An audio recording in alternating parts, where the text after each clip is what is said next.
আসসালামু আলাইকুম ওয়া রাহমাতুল্লাহি ওয়া বারাকাতুহু। আলহামদুলিল্লাহি রাব্বিল আলামিন ওয়াসসালাতু ওয়াসসালামু আলা রাসূলিহিল কারীম ওয়া খাতামান নাবিয়্যিন ওয়া আলা আলিহি ওয়া সাহবিহি আজমাইন। সুপ্রিয় দর্শক, পৃথিবীর যে প্রান্ত থেকে আপনারা এই মুহূর্তে এটিএন বাংলার টিভি স্ক্রিনের সামনে আছেন, সকলকে স্বাগত জানাচ্ছি এটিএন বাংলার নিয়মিত আয়োজন RFL woody door presence Islami সাওলজব, powered by Islami bank Bangladesh PLC। সরাসরি আয়োজনে আছি আমরা। প্রিয় দর্শক, জীবন ঘনিষ্ঠ যে কোনো বিষয় জানতে আপনারা ফোন করতে পারবেন, প্রশ্ন করতে পারবেন, আপনাদের যে কোনো বিষয়ের জবাব আমরা শুনবো, ইনশাআল্লাহ আমরা শুনতে পারবো। আমি আছি আপনাদের সাথে পুরো অনুষ্ঠান জুড়েই, AKM ফিরোজ। প্রিয় দর্শক, সম্মানিত দর্শক, আপনাদের সরাসরি প্রশ্নের জবাব দেওয়ার জন্য আমাদের স্টুডিওতে আজ উপস্থিত আছেন এটিএন বাংলা আমাদের সকলের প্রিয় মানুষ, প্রিয় মুখ, শেখুল আল্লাম শেখ শাহ ওয়ালিউল্লাহ হাফিজাহুল্লাহ। আসসালামু আলাইকুম ওয়া রাহমাতুল্লাহি ওয়া বারাকাতুহু। ওয়ালাইকুম আসসালাম ওয়া রাহমাতুল্লাহ। আহলান সাহলান শেখ, মাশাআল্লাহ, বারাকাল্লাহু ফিক। বারাকাল্লাহু ফিকুম, হায়াকাল্লাহ। আপনাকে স্বাগত জানাচ্ছি। প্রিয় দর্শক, আমরা আপনাদের প্রশ্ন রিসিভ করব যারা অলরেডি ফোন করছেন, যেটা আমরা যথারীতি আপনাদের মনে করিয়ে দেই। আজকেও যে আপনারা যখন আমাদের সাথে কথা বলবেন, অবশ্যই যে আপনি টেলিভিশন আমাদের দেখছেন, টেলিভিশনের ভলিউমটা কমিয়ে কথা বলবেন। যিনি এখনই প্রশ্ন করছেন তিনিও বিষয়টা অবশ্যই ফলো রাখবেন। মোহতারাম, আমরা শুরু করতে পারি ইনশাআল্লাহ। জি দর্শক, আমরা আয়োজন শুরু করছি। বিসমিল্লাহ। আসসালামু আলাইকুম। ওয়ালাইকুম আসসালাম ওয়া রাহমাতুল্লাহ। আব্দুল জব্বার বলছিলাম। সম্মানিত দুইজনকে ধন্যবাদ। আমার তিনটে প্রশ্ন দিবেন দয়া করে। প্রথম প্রশ্ন হচ্ছে 18,000 মখলুকাত বলা হয়, এটা সহিহ বা কোরআন হাদিস দ্বারা প্রমাণিত কিনা? 18,000 মখলুকাত। দুই নম্বর প্রশ্ন, অনেকে আসরের আগে এশার আগে যে সুন্নত করে, আমি আবার ওটা না পড়ি, আমি তাহিয়াতুল মসজিদ পড়ি বা ওযুর নামাজ যাই পড়ি, জরুরি কোনটা?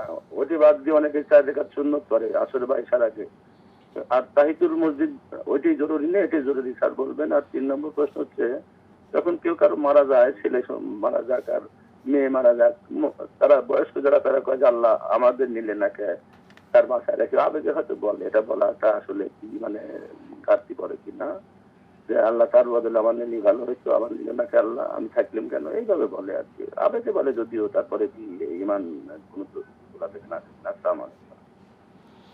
ঠিক আছে আব্দুল জব্বার সাহেব, আমরা আসবো এই বিষয়ে জবাব শুনবো। প্রিয় দর্শক, আমরা আপনাদের সাথে সরাসরি আয়োজনে আছি। আপনারা এই প্রোগ্রামটি এটিএন বাংলা তো আপনারা সরাসরি দেখছেনই, এছাড়াও আপনারা এটিএন বাংলা আমাদের যে ফেসবুক পেজ রয়েছে, Islamic Facebook page ATN Bangla Islamic, এখানে আপনারা এই প্রোগ্রামটি সরাসরি দেখার সুযোগ পাচ্ছেন। এছাড়াও এটিএন বাংলা ইসলামিক যে ইউটিউব চ্যানেল রয়েছে, সেখানে আপনারা প্রোগ্রামগুলো দেখতে পাবেন ইনশাআল্লাহ। আমরা সরাসরি আয়োজনে যাচ্ছি। মোহতারাম, জি আপনি মেহরবানি করবেন। আলহামদুলিল্লাহ ওয়াসসালাতু ওয়াসসালামু আলা রাসূলিল্লাহ ওয়া বা'দ। আকুলু ওয়া বিল্লাহি তাওফিক।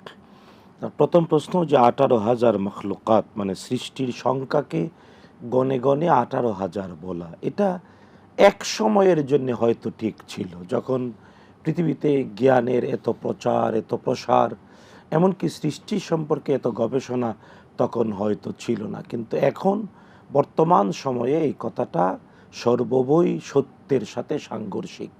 কারণ আল্লাহ সুবহানাহু ওয়া তাআলার সৃষ্টি এত, যা গণনা অগণিত বলতে পারি আমরা, অগণিত বলতে পারি।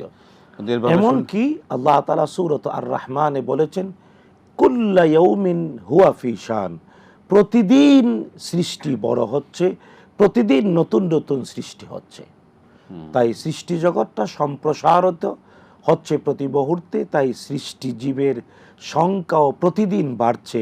এটা কেবল জানেন স্রষ্টা আল্লাহ তাআলা। সংখ্যা দিয়ে 18,000 বলা এটা সঠিক না। সুবহানাল্লাহ, সুবহানাল্লাহ। সত্যি, আসলে আল্লাহ অসীম, আল্লাহর সৃষ্টিও অসীম। মোহতারাম, আমরা পরবর্তী যে আব্দুল জব্বার সাহেব প্রশ্ন, যে আসর এবং এশার সুন্নত থেকে কি তাহিয়াতুল ওযু পড়া উত্তম কিনা, জরুরি কিনা? দেখুন, তাহিয়াতুল ওযু এটা আলাদা মর্যাদাময় একটি সালাত। তাহিয়াতুল মসজিদ এটা সম্পূর্ণ আলাদা।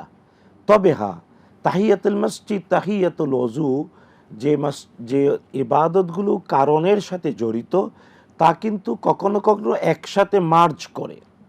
নিয়ত যদি ব্যক্তি মসজিদে ঢুকলো, গিয়ে দেখলো তাহিয়াতুল মসজিদ, তাহিয়াতুল ওযু এবং সুন্নাত আলাদা আলাদা পড়ার সময় নাই, সে এক নিয়তে সব কয়টা বলল, আল্লাহ আমার সময় নাই, জামাত দাঁড়িয়ে যাবে, আমি তাহিয়াতুল মসজিদ, তাহিয়াতুল ওযু এবং এই সাধারণ সুন্নত একসাথে নিয়ত করলাম, তুমি কবুল করো। এটা সুন্নাহ দ্বারা প্রমাণিত। তো সেক্ষেত্রে কি তাহিয়াতুল তো 2 রাকাত আর আসরের তো হ্যাঁ, 4 রাকাত, মানে 4 রাকাত দুইটা প্রায়োরিটি। ওই 4 রাকাত পড়বে, 4 রাকাতের ভিতরে ওই 2 রাকাতগুলো ঢুকে যাবে আচ্ছা আচ্ছা। নিয়তের ভিত্তিতে। ইন্নামাল আমালু বিন্নিয়াত। জি, শুকরান মোহতারাম, বারাকাল্লাহ। জি, আমরা প্রশ্ন নিচ্ছি, দর্শক বলবেন। আসসালামু আলাইকুম। আসসালামু আলাইকুম। ওয়ালাইকুম সালাম ওয়া রাহমাতুল্লাহ। আমি মগবাজার থেকে মুনির আক্তার বলছি। ভাইয়া, আমার প্রথম প্রশ্ন হচ্ছে যে আমার চোখে একটা সমস্যা হয়েছে, তখন আমাকে 4 বার করে ওষুধ দিতে বলা হয়েছে।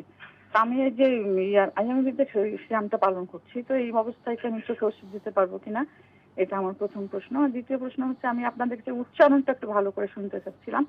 ওই যে ফরজ নামাজের পরে যে করে আল্লাহুম্মা আন্নী আল্লাহ জিক্রিকা, এটা একটু একটু সুন্দর করে আপনার কাছে শুনতে পেতাম তাহলে একটু ভালো লাগতো। আর তৃতীয় প্রশ্ন হচ্ছে যে ফরজ নামাজে আমি যখন বসবো তাশাহুদে 2 রাকাত পড়ে না বসে যখন আমি ভুল করে দাঁড়িয়ে গেলাম, দাঁড়িয়ে যাওয়ার পরে আমার মনে হলো যে আমি দাঁড়িয়ে গেছি কেন, আবার বসে তারপরে বসে আবার পড়লাম, তাই এই নামাজটা কি আমার ঠিক করে হলো বা না হলে আমি কি করবো, এটা একটু বলুন ভাইয়া। আসসালামু আলাইকুম। ধন্যবাদ। আমরা আসছি, আপনার প্রশ্ন জবাব অবশ্যই শুনবো আমরা। এর আগে আর 2 প্রশ্ন ছিল। মোহতারাম, মানুষ মারা গেলে অনেকে সন্তানকে রেখে, সন্তান মরে যায় বাবার সামনে, মার সামনে সন্তান মরে যায়। মা অনেক সময়, বাবা অনেক সময় বলে ফেলেন যে আল্লাহ, ওরা না নিয়ে আমাকে নিতে পারতেন না, আমাকে নিয়ে যান। এই কথা বলা, এগুলি এই ধরনের আবেগে কথা বলা কি ইমানের ক্ষতি করে কিনা? হাদিস দ্বারা প্রমাণিত এই ধরনের কথা বলা উচিত নয়, উচিত নয়, উচিত নয়। বরং যতক্ষণ কেউ মারা যায়, তার আত্মীয় স্বজন অবশ্যই কষ্ট পায়, বেদনা পায়, যে বেদনা আপনজন ছাড়া কেউ বুঝাতে পারবে না। কিন্তু তখন ধৈর্য ধারণ করতে হয়, সবর করতে হয় এবং আল্লাহর কাছে বলতে হয়, আল্লাহ তুমি তাকে নিয়ে গিয়েছো, তাকে ক্ষমা করে দাও, আমাদেরকে ধৈর্য ধারণের তৌফিক দাও। যেমন সূরা ইউসুফে আছে, ইউসুফ আলাইহিস সালাম হারিয়ে গেলেন, তার বাবা কাঁদলেন, এমনকি তার চোখে পর্দা পড়ে গেল, কিন্তু তিনি কি বললেন? ফাসাবরুন জামিল, ফাসাবরুন জামিল ওয়াল্লাহুল মুস্তাআনু আলা মা তাসিফুন। তারপরে শুধু তাই না, মানে পরে আরেক আয়াত আছে যে অচিরেই হয়তো আল্লাহ আমাদের সবাইকে একত্রিত করে দেবেন, তিনি দোয়াও করছিলেন। তো এই যে যখনই কোনো বিপদ আপদ হবে, ধরি একটা বিখ্যাত একটা হাদিসে কুদসি আছে, আল্লাহ তাআলার কথা রাসূলুল্লাহ সাল্লাল্লাহু আলাইহি ওয়াসাল্লাম বলেছেন, আল্লাহ বলছেন, মান লাম ইয়ারদা আলা কাদাই, যে ব্যক্তি আমি আল্লাহর দেয়া সিদ্ধান্তে সন্তুষ্ট নয়, ওয়ালাম ইয়াসবির আলা বালাই, আর আমার দেয়া বিপদে যে ধৈর্য ধারণ করে না, ফালিয়ালতামিস রাব্বান সিওয়াই, সেজন্য আমি আল্লাহ ছাড়া অন্য কোনো রব বেছে নেয়। নাউযুবিল্লাহি মিন যালিক, অসম্ভব। মূলত জানা উচিত মৃত্যুটা একমাত্র আল্লাহর সিদ্ধান্ত, এখানে কারো কারো কারো হাত নাই। মৃত্যু কারণে হতে পারে, কারণে হয়েছে, কিন্তু আমাদের দেশে বলে অকাল মৃত্যু, এটা হলো মূর্খতা।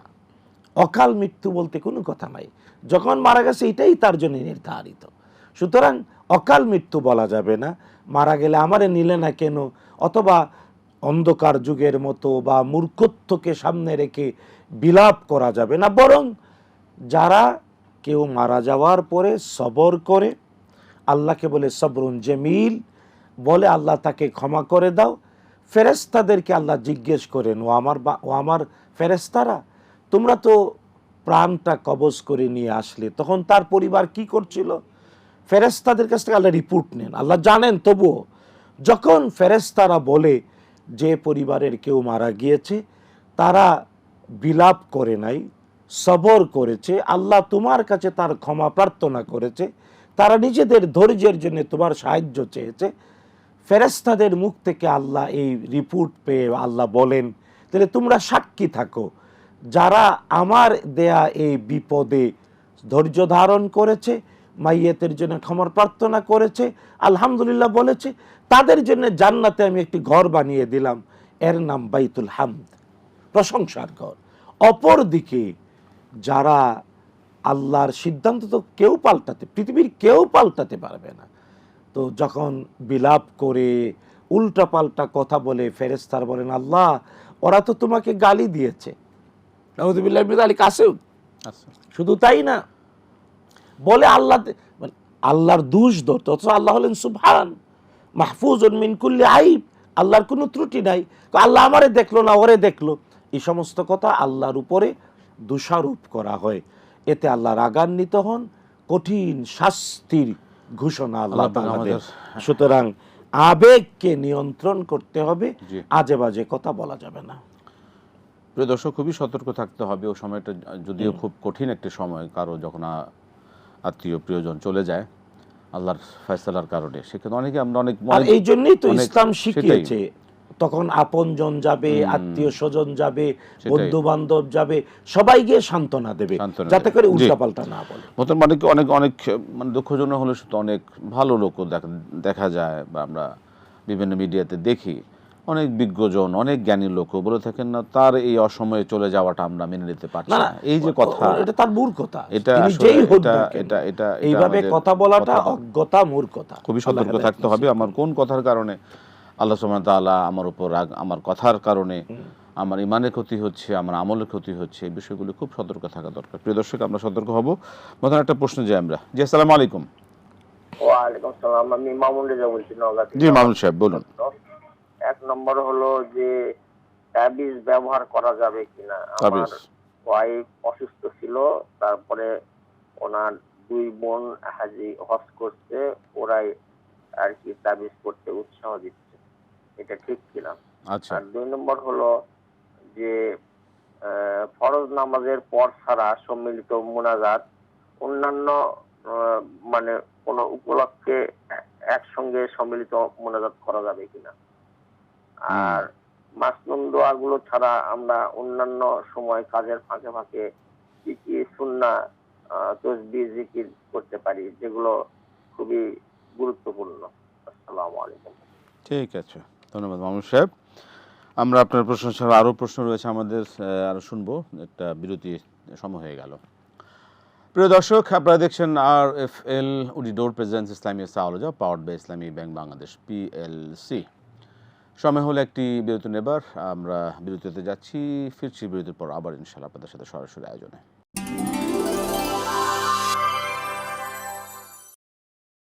আসসালামু আলাইকুম রহমতুল্লাহ বরকাত। প্রিয় দর্শক, আবারও ফিরে এলাম বিরতির পর। RFL woody door presence Islami সাওলজা, powered by Islami bank Bangladesh PLC সরাসরি আয়োজনে আছি আমরা। জীবন ঘনিষ্ঠ যে কোনো বিষয় জানতে সরাসরি আপনার এই আয়োজনে ফোন করুন, প্রশ্ন করুন।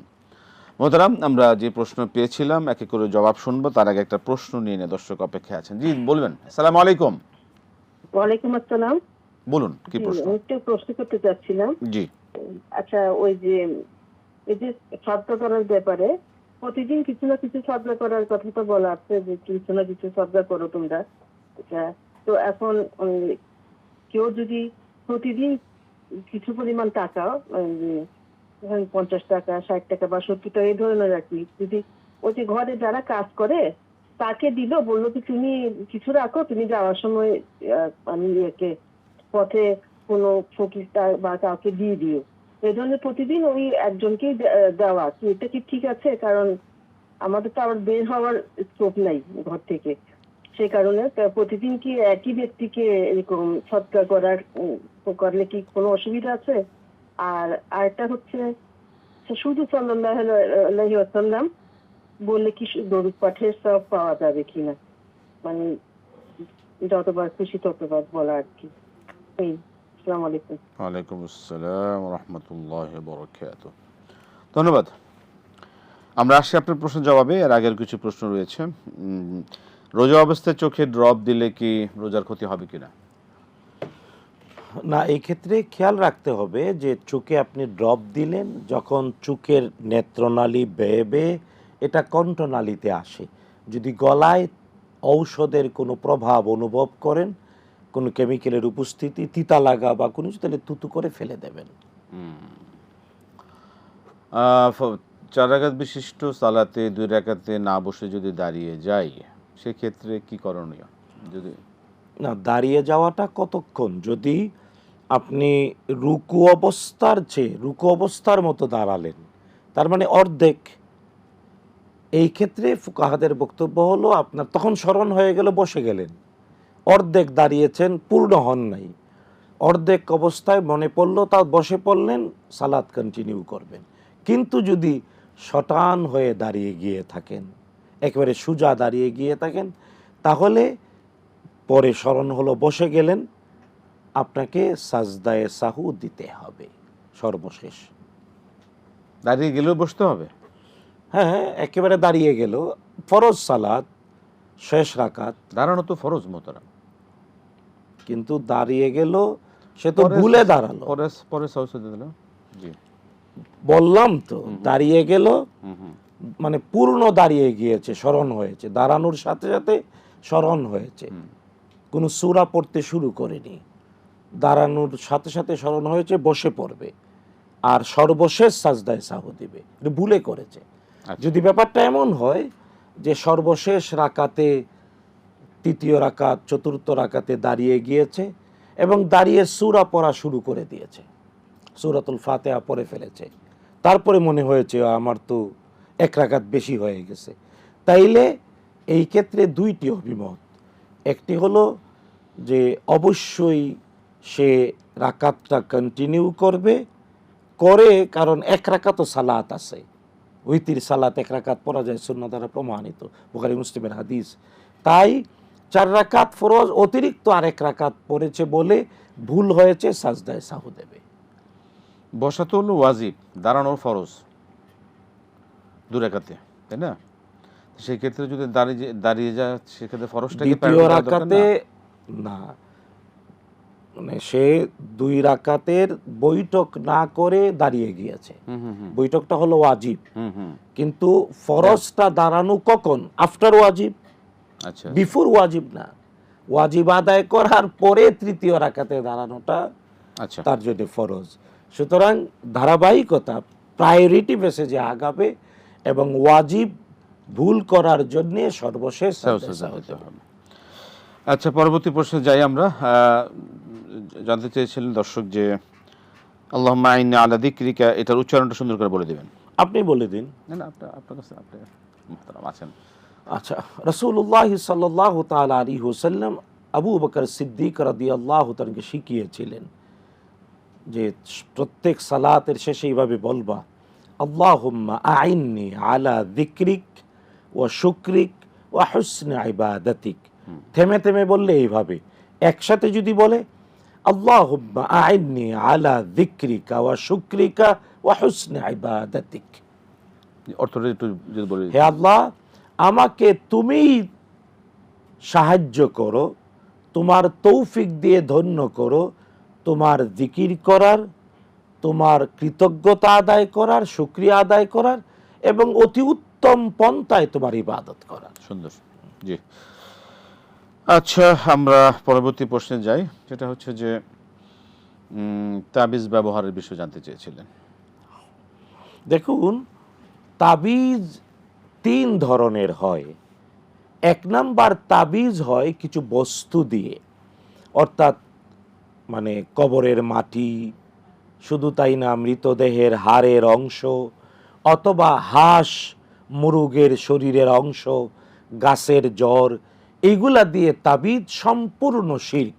পৃথিবীর সব আইম্মা মুস্তাহিদিন একমত, এই ধরনের তাবিজ সম্পূর্ণ শিরক। 2 নাম্বার তাবিজ হয় দুর্বেদ্য অঙ্ক, বোঝা যায় না, লেখে 1111, 5555, লেখে জিব্রাইল, মিকাইল, তারপরে কিতমির, কুকুরের নাম লিখে, এই ধরনের দুর্বেদ্য অঙ্ক দিয়ে তাবিজ, এটাও শিরক।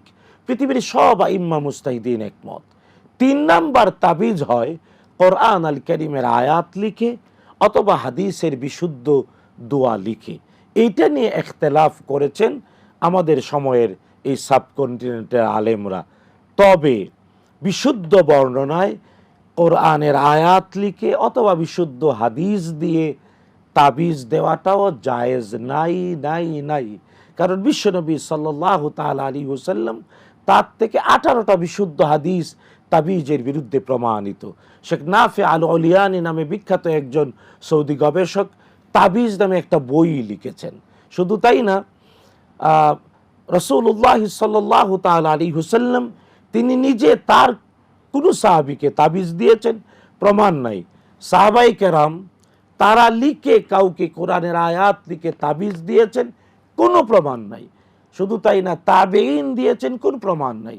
আতবা তাবেঈন দিয়েছেন তাবিজ, কোরআনের আয়াত লিখে তাবিজ দিয়েছেন, এর প্রমাণ সোনালী যুগে পাওয়া যায় না না না। তবে ঝাড়ফুঁক দেওয়া জায়েজ, এমনকি প্রেক্ষাপটের বাস্তবতায় ঝাড়ফুঁক দিয়ে পয়সা নেওয়াও জায়েজ, এটা জায়েজ, কিন্তু তাবিজ দেওয়া জায়েজ না। সুতরাং প্রশ্নকারী তাকে আমরা বিনীতভাবে বলতে চাই, হাদিসে রাসূলুল্লাহ সাল্লাল্লাহু আলাইহি ওয়াসাল্লাম বলেছেন, মান আল্লাকা তামিমাতান ফাকাদ উকিলা ইলাই, যে তাবিজ ঝুলায় তাকে তাবিজের দিকেই ঝুলিয়ে দেয়া হয়। বলে তাবিজের কারণে কমেছে, এটাই হলো শিরক। কমানকে ওয়াইদা মারিতু ফাহুয়া ইয়াশফিন, আমরা অসুস্থ হই, সুস্থ করেন আল্লাহ সুবহানাহু ওয়া তাআলা। তাই তাবিজ থেকে দূরে থাকতে হবে। আল্লাহ হেদায়েত নসিব করুন। আমরা প্রশ্ন নিচ্ছি। আসসালামু আলাইকুম। ওয়ালাইকুম আসসালাম ওয়া রাহমাতুল্লাহ, জাযাকাল্লাহু খাইর। আমি আরিফ চট্টগ্রাম থেকে। জি, ওয়াইয়াকুম। প্রথমে আমি মুক্তারামকে ধন্যবাদ জানাই। আমার মানে স্বাস্থ্য ভাই দেখিল তাকে মানে আলহামদুলিল্লাহ, তবে ওর চাকরিটা হয়েছে, কিন্তু ছোটখাটো চাকরি, এত বড় না। তবে একটু মুক্তারাম থেকে দোয়া চাচ্ছি যাতে ও আরেকটা ভালো চাকরি পায়। তো ওর সামনে দিয়ে একটু দোয়া করবেন যাতে ওর বিয়েটা একটু সহজ হয়। আমার স্বাস্থ্য ভাইটা দেখিল মুক্তারামের কাছে মানে দোয়াটা একটু দেখিল, আলহামদুলিল্লাহ মানে কবুল হয়েছে। এই জন্য আপনাকে ধন্যবাদ। জি, আমরা ধন্যবাদ জানাই আপনাকে, অনেক ধন্যবাদ। জি, জাযাকাল্লাহ খায়র। আসসালামু আলাইকুম। ওয়ালাইকুম আসসালাম ওয়া রাহমাতুল্লাহ। মোহতারাম, আবারও বিরতিতে যেতে হচ্ছে। প্রিয় দর্শক, আপনারা দেখছেন RFL woody door presence Islami সাওয়ালজা powered by Islami bank Bangladesh PLC। আমরা একটা আবারও বিরতিতে যাচ্ছি, ফিরে আসছি বিরতির পর আবার ইনশাল্লাহ সরাসরি আয়োজন আপনাদের সাথে।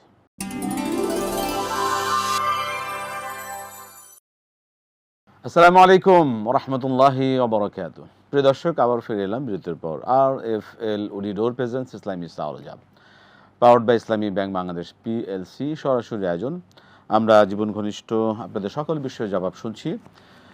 যে বিষয়ে এখন আমরা জবাব প্রদান করছেন শেখ মোহতারাম শাহ ওয়ালিউল্লাহ হাফিজাহুল্লাহ। মোহতারাম, সম্মিলিত মোনাজাত ফরজ সালাত বাদে অন্য সময় কি করা যাবে? রাসূলুল্লাহ সাল্লাল্লাহু তাআলা আলাইহি ওয়াসাল্লাম সম্মিলিত মোনাজাত শিখিয়েছেন। জুমার দ্বিতীয় খুতবায় রাসূলুল্লাহ সাল্লাল্লাহু আলাইহি ওয়াসাল্লাম সম্মিলিত মোনাজাত শিখিয়েছেন। ইস্তেসকার সালাতে রাসূলুল্লাহ সাল্লাল্লাহু বৃষ্টি প্রার্থনার সালাতে সবাই একসাথে মোনাজাত করা। শুধু তাই না, ঈদের সালাতের পরে যে দ্বিতীয় খুতবা, এর মধ্যে সম্মিলিত মোনাজাত। তাই রাসূলুল্লাহ সাল্লাল্লাহু আলাইহি ওয়াসাল্লাম প্রায় 8 জায়গায় এমন একসাথে মোনাজাত করে নবীজি সাল্লাল্লাহু আলাইহি ওয়াসাল্লাম হাত তুলেছেন, সাহাবায়ে কেরাম তার সাথে আমিন আমিন বলেছেন। সুতরাং আমাদের দেশে অনেক সাধারণ মানুষ আছেন যারা কিভাবে মোনাজাত করতে হয় এর আদব বুঝেন না। তাই শিখানোর জন্যে আর সুন্নায় প্রমাণিত জায়গাগুলোতে একসাথেই মোনাজাত করা যাবে যাবে যাবে। মাসনুন দোয়ার বিষয়ে যেটা জানতে চেয়েছিলেন, কি মাসনুন দোয়া কি জানি বললেন? মাসনুন দোয়ার বিষয়ে জানি বললেন যে আমিও সব পরিষ্কার বুঝতে পারিনি। মানে মাসনুন দোয়ার বাহিরেও অন্যান্য দোয়া, মাসনুন বলা হয় ফরজ সালাতের পরে নির্দিষ্ট স্থানে নির্ধারিত দোয়াকে বলে মাসনুন, সুন্নাহ দ্বারা প্রমাণিত। নির্ধারিত স্থানে নির্ধারিত দোয়া, নির্ধারিত সময়ে নির্ধারিত দোয়া, এটাকে একত্রে বলে মাসনুন দোয়া। কিন্তু এর বাহিরেও আপনি যখন ইচ্ছা, যেমন আপনি লা ইলাহা ইল্লাল্লাহ পড়লেন, আপনি রব্বি জিদনি ইলমা পড়লেন, আপনি রব্বানা আতিনা ফিদ দুনিয়া পড়লেন, আপনি হাসবুনাল্লাহু নি'মাল ওয়াকিল পড়লেন, ঘর থেকে বের হওয়ার দোয়া, খাবার সময় দোয়া, টয়লেটে যাওয়ার দোয়া। তো নির্দিষ্ট কাজের সাথে নির্দিষ্ট দোয়া, নির্দিষ্ট সময়ের সাথে নির্দিষ্ট দোয়া, এর নাম মাসনুন। এর বাহিরে আপনি যখন যা ইচ্ছা বিশুদ্ধ দোয়া পড়তেই পারবেন, পড়া উচিত। সাদাকার যে পরিমাণ দৈনিক, এটা কি কোনো কাউকে দিয়ে যদি একই লোককে দেয়া হয়, এটা কি ঠিক হবে কিনা? না, ব্যাপারটা হলো যে উনি প্রশ্ন করেছেন, তার মনে একটু খটকা লেগেছে এই জন্যে। সাধারণত এইভাবে দান করলে দান হবে, কোনো সমস্যা নেই। কিন্তু যেহেতু আপনার খটকা লেগেছে, এই জন্য আমরা বলছি যে প্রথমত আপনার যে কাজের লোকটা, সেও তো অভাবী, সেও তো কষ্টে চলে, তারও তো মানে ব্যাপারটা এমন না যে তার আর লাগে না, সুতরাং তাকে দিলেও সাদাকা হয়ে যাবে। কিন্তু হ্যাঁ, আপনি যদি আরও তৃপ্তির সাথে দিতে চান, এখন কিন্তু অনেক সুন্দর পদ্ধতি বেরিয়েছে। যেমন আপনি নিজে আপনার ঘরের দরজায় একটা বক্স রাখতে পারেন, মাটির অথবা কাঠের অথবা প্লাস্টিকের বক্স, এর মধ্যে প্রতিদিন দান করলেন। প্রতি মাসে একবার ওই দানের টাকাটা আপনার পছন্দসই কোনো একটা প্রতিষ্ঠানে, এতিমখানায় অথবা ব্যক্তি, তাদেরকে দিতে পারলেন। প্রয়োজনে কারো প্রয়োজন মিটাই দিলেন, এটাও হতে পারে।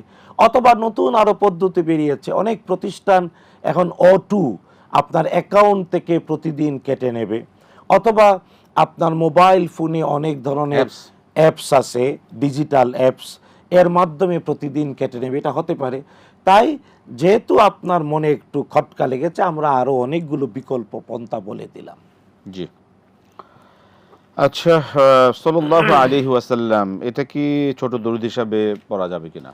দেখুন, মানে সাল্লাল্লাহু আলাইহি, এটা হলো সর্বনাম ভিত্তিক নবীজির প্রতি দরুদ। আমি আবারও বলছি, সর্বনাম ভিত্তিক।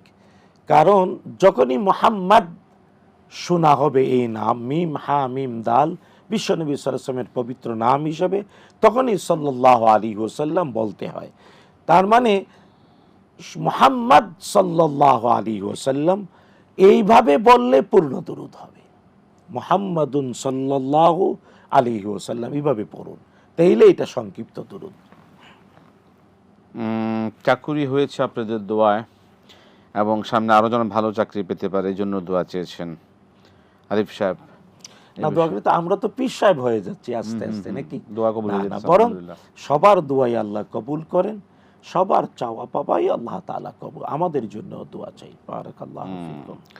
মোহাম্মদ তাবিজ সম্পর্কে বলছিলেন, তাবিজের নিয়ে তো অনেক আমরা দেখে থেকে অনেক বিভিন্ন পীর সাহেব আছেন, তারা এই বিষয়টাকে খুবই গুরুত্ব দেন, একদম তাদের নিজস্ব অবস্থান থেকে সরাসরি। এবং অনেক জায়গায় দেখা যায় তাদের তাবিজের জন্য আলাদা বুথ থাকে, বুথ মানে আলাদা স্টল থাকে, সেখান থেকে নির্দিষ্ট হারে মানে এর জন্য এই তাবিজ, এর জন্য এই তাবিজ, এর জন্য এই তাবিজ, বিভিন্ন এই যে ক্ষেত্র বিশেষে একদম ফিক্সড করে তাবিজ বিক্রি করা, এটা কোরআন সুন্নাহ কতটুকু সমর্থন করে? প্রথমত বলতে চাই, যারা এমনটা করেন, ঐতিহাসিক গবেষণায় প্রমাণিত, তাদের বংশ ভালো হয় না, তাদের উত্তরাধিকারীরা ভালো হয় না। খোঁজ নিয়ে দেখেন, 100% প্রমাণিত, যারা এমন তাবিজের ব্যবসা করে, তাদের সন্তান নাতিপতি ভালো মানুষ হয় না, এটা প্রমাণিত। জি, বংশ হারিয়ে যায়। আর হ্যাঁ, ব্যাপারটা নিয়ে এই সময়ের কিছু মানুষরা বলতে চান, কিন্তু বিশুদ্ধ বাস্তবতায় সোনালী যুগের মানুষদের মাঝে এর কোনো প্রমাণ নাই নাই নাই। জি, আমরা থেকে হেফাজত থাকবো। মোহতারাম, আজকে সময় শেষ হয়ে গেল, অনেকগুলো বিষয় অবগত হলাম কোরআন সুন্নাহ আলোকে। আপনাকে অসংখ্য ধন্যবাদ। জাযাকাল্লাহ খায়ের, শুকরান, বারাকাল্লাহ ফিক, হায়াকাল্লাহ, মাশাআল্লাহ। প্রিয় দর্শক, শুনছিলাম আপনাদের মূল্যবান প্রশ্নের আলোকে আমাদের কোরআন সুন্নাহ থেকে যে জবাবগুলো, যেগুলো আমাদের জন্য খুবই গুরুত্বপূর্ণ জানা মানা, এভাবে আমরা জানবো, মানবো। আল্লাহ পাক কবুল করুন। আজকে বিদায় নিচ্ছি। আসসালামু আলাইকুম ওয়া রাহমাতুল্লাহ।